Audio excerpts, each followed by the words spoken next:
Praise the lord. ఈరోజు దేవుని వాగ్దానము. తేదీ ఆగస్టు 23, 2025. యెషయా గ్రంథము 41వ అధ్యాయం 14-15 వచనములు. పురుగు వంటి యాకోబు, స్వల్పజనమగు ఇశ్రాయేలు, భయపడకుడి. కక్కులు పెట్టబడి పదును గల క్రొత్తదైన నురిపిడి మ్రానుగా నిన్ను నియమించున్నాను.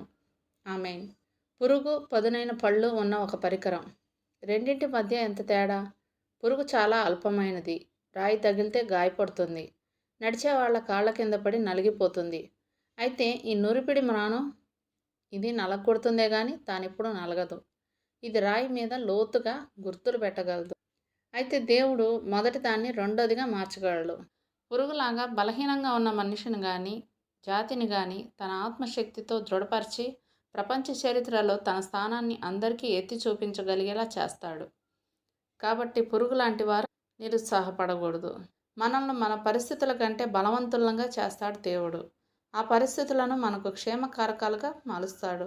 వాటన్నిటినీ మన ఆత్మకి ఉత్ప్రేరకాలుగా చేసుకోవచ్చు. చిమ్మ చీకటి లాంటి నిరాశను నలగొట్టి దానిలో ఉన్న బంగారపు ఆభరణాలను తీసుకోవచ్చు. మనకు దేవుడు ఉక్కు లాంటి దృఢమైన నిశ్చయాన్ని ఇచ్చినప్పుడు కష్టాలనే కఠినమైన నేలను లోతుగా దున్నగలం. ఆయన మనల్ని అలా చేస్తానని మాట ఇచ్చాడు. చేయకుండా ఉంటాడా? ఈ లోకంలోని పగిలిపోయిన వస్తువులతోనే దేవుడు తన సామ్రాజ్యాన్ని కడుతున్నాడు. మనుషులైతే బలవంతుల్ని, విజయాలు సాధించిన వాళ్ళని, దృఢకాయుల్ని తమ రాజ్యాలను కట్టేందుకు ఎన్నుకున్నారు. అయితే మన దేవుడు పరాజితులకు దేవుడు.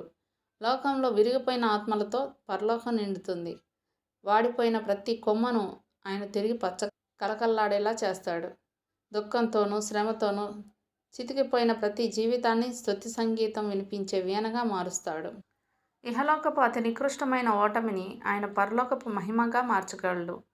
నన్ను అనుసరించు, నిన్ను సరిచేస్తాను, నా మాటలు పలికిస్తాను, నా కరుణకు పాత్రుడిగా చేస్తాను, ఈ ధరణికి సహాయకుడిగా చేస్తాను అంటున్నాడు.